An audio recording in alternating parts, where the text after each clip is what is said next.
Students, welcome to note study. Note study চ্যানেলে তোমাদের সবাইকে স্বাগত জানাচ্ছি। আমি মৌমিতা ম্যাম। আজকে আমি নিয়ে এসেছি একটা নতুন টপিক তোমাদের সামনে তুলে ধরতে, যেটা হচ্ছে কিনা খুবই ইম্পর্টেন্ট। যেমন ধরো, এই যে প্রত্যেক বছর প্রজাতন্ত্র দিবস উপলক্ষে পদ্মশ্রী, পদ্মভূষণ বা পদ্ম পুরস্কার দেওয়া হয়ে থাকে, সেই সব ব্যক্তিত্বদের আমরা তুলে ধরছি। বিভিন্ন ব্যক্তিত্বদের কি কারণে তাদের সম্মান দেওয়া হচ্ছে পদ্মভূষণ, পদ্মবিভূষণ বা পদ্মশ্রী পুরস্কারে, তো সেই রকম কিছু তথ্য আজকে আমরা জেনে নেব। তো আজকে আমরা কার বিষয়ে আলোচনা করব? তিনি হচ্ছেন পদ্মশ্রী পুরস্কার প্রাপ্ত পুরুলিয়া জেলার রাজ দাদু নামে কিন্তু বিশেষভাবে পরিচিত রয়েছে কে না দুঃখু মাঝি।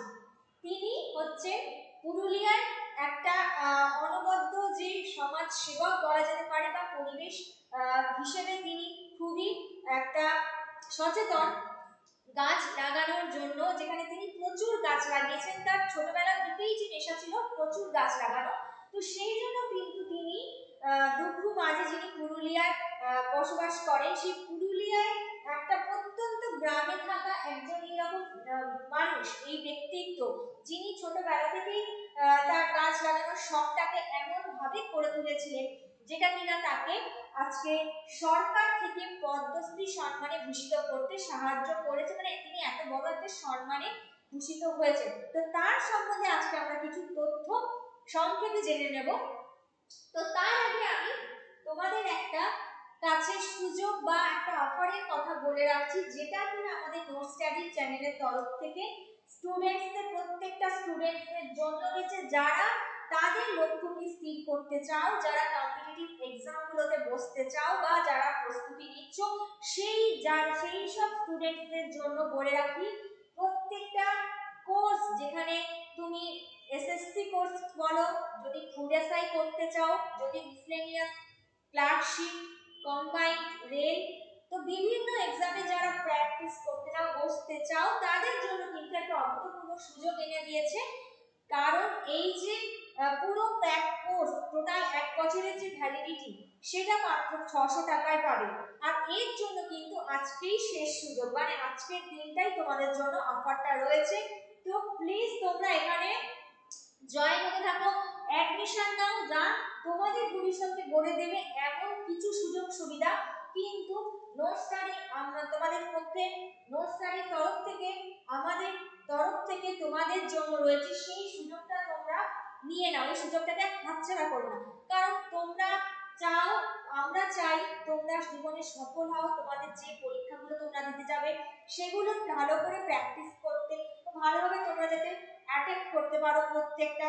তো সেইখানে এই যে সুযোগ, এর মধ্যে তোমরা যা যা কোর্স পাবে আমি তো বলেই দিলাম, মিসলেনিয়াস, ক্লার্কশিপ, ফুড এসআই, যা যা কোর্স যেরকম ভাবে তোমরা চাও সেইভাবেই তোমরা সেই কোর্সে পাবে। তার সাথে কি কি অপরচুনিটিস পাবে দেখে নাও, স্টাডি মেটেরিয়াল, অনলাইন ক্লাস পাবে, রেকর্ডিং ক্লাস পাবে, তো সমস্তটাই কিন্তু তোমরা পাবে। তারপরে পরীক্ষার মধ্যে যেসব প্রশ্ন উত্তর তোমরা প্র্যাকটিস করতে চাও, সেরকম প্র্যাকটিস সেট পাচ্ছ, মক টেস্টের সুবিধা পাচ্ছ।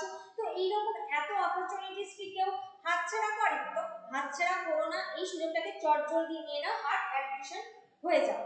তো চলো আমরা আজকে এবারে কন্টিনিউ করি, যে এখানে আমরা বলছিলাম যে পদ্মশ্রী পুরস্কার যে দুঃখু মাঝি পেয়েছেন পুরুলিয়া জেলা। তো প্রথমেই আমি একটা ছোট কনসেপ্ট দিয়ে রাখি, পদ্ম পুরস্কার কেন দেওয়া হয়ে থাকে। ঠিক আছে, পদ্ম পুরস্কার কেন দেওয়া হয়? যেখানে এটি হচ্ছে ভারতের সর্বোচ্চ জাতীয় পুরস্কার। এই পদ্ম পুরস্কার 3 ভাবে হয়, মানে 3টে ভাবে দেওয়া হয়ে থাকে। একটা তো পদ্মশ্রী, একটা পদ্মভূষণ, একটা হচ্ছে পদ্মবিভূষণ।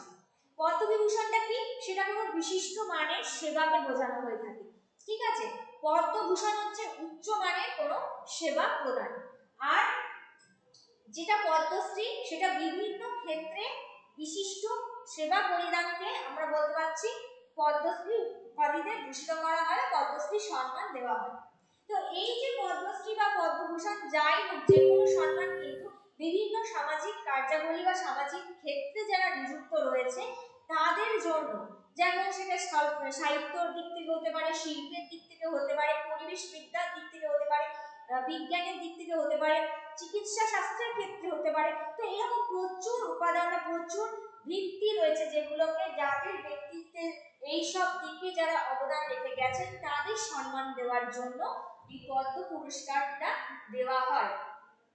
তো এই যে গাছ দাদু আমরা যাকে বলছি, পুরুলিয়ার দুঃখু মাঝি, তার কিন্তু তিনি মানে যখন থেকে জন্মেছিলেন মাত্র 12 বছর বয়স থেকে কিন্তু তিনি প্রচুর গাছ লাগিয়েছেন, প্রায় 5000-এরও বেশি গাছ লাগিয়েছেন। তার বর্তমান বয়স যদি আমরা দেখি 78 বছর, তিনি কিন্তু এখনো এইরকম ভাবে গাছ লাগিয়ে যাচ্ছেন।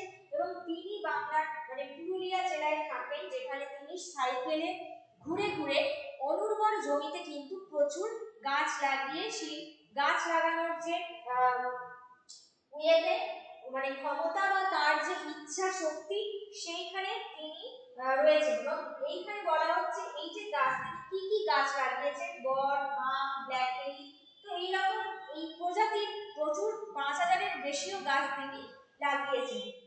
আচ্ছা, যখন তার 12 বছর বয়স ছিল, সেই 12 বছর বয়স থেকে কিন্তু তার এই পেশা, মানে ছোটবেলা থেকেই তিনি কিন্তু এই ভাবেই গাছ লাগিয়ে গেছেন। এবং সেখানে বাঘমুন্ডি জেলায় যেখানে থাকেন সেইখানে এই এলাকাটা বলতে পারো পুরুলিয়া জেলার যদি বৃক্ষরোপণ বা বেশি করে গাছ লাগানোর যে উৎসাহ তিনি কোথা থেকে পেয়েছেন না, তিনি শুনেছেন যে গাছ লাগালে প্রচুর পরিমাণে অক্সিজেনের যোগান পাওয়া যায়।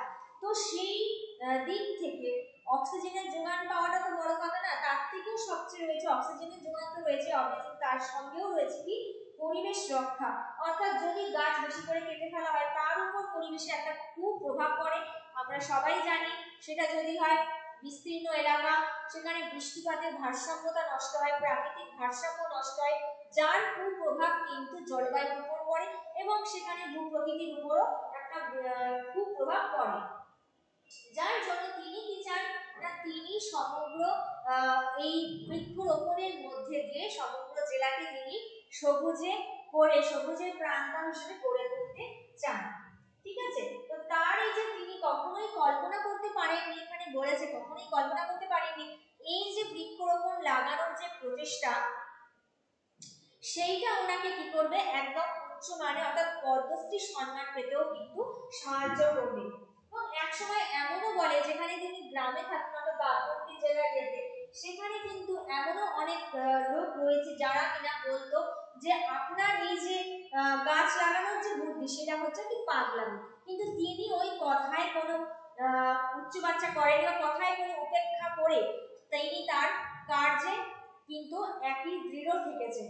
কার্যে দৃঢ় থেকে তিনি কিন্তু সেখানে প্রত্যেক দিন গাছ লাগিয়েছেন। সেখানে কি হয়, এই যেখানে বলেছে মাঝি নিজেও গ্রামের কেন্দ্রিক প্রতিবেশীরাও কিন্তু তার কৃতিত্বে বেশি উচ্ছ্বসিত, তার যেই কৃতিত্ব সেখানে কিন্তু চারপাশের লোকও কিন্তু এখানে প্রচুর খুশি হয়েছে বা তার এখানে এই পদ্মশ্রী সম্মানে ভূষিত হয়েছেন বলে কিন্তু প্রচুর উচ্ছ্বসিত হয়েছে।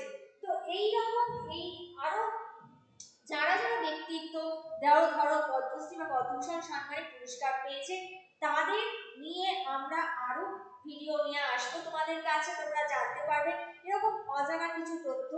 তো ওইখানকার অসামান্য ব্যক্তিত্ব যারা কি জন্য পদ্মশ্রী পেয়েছে বা পদ্মভূষণ পুরস্কারে সম্মানিত হয়েছে, তো সেই রকম ডিটেইলস কিছু তোমাদের তথ্য তুলে ধরবো পরবর্তী ক্লাসে। আজকের মতো এইটুকু রইল, আবার দেখা হবে, ততক্ষণ পর্যন্ত ভালো থেকো, ভালোভাবে পড়াশোনা করো, প্র্যাকটিস করো। All the best, have a nice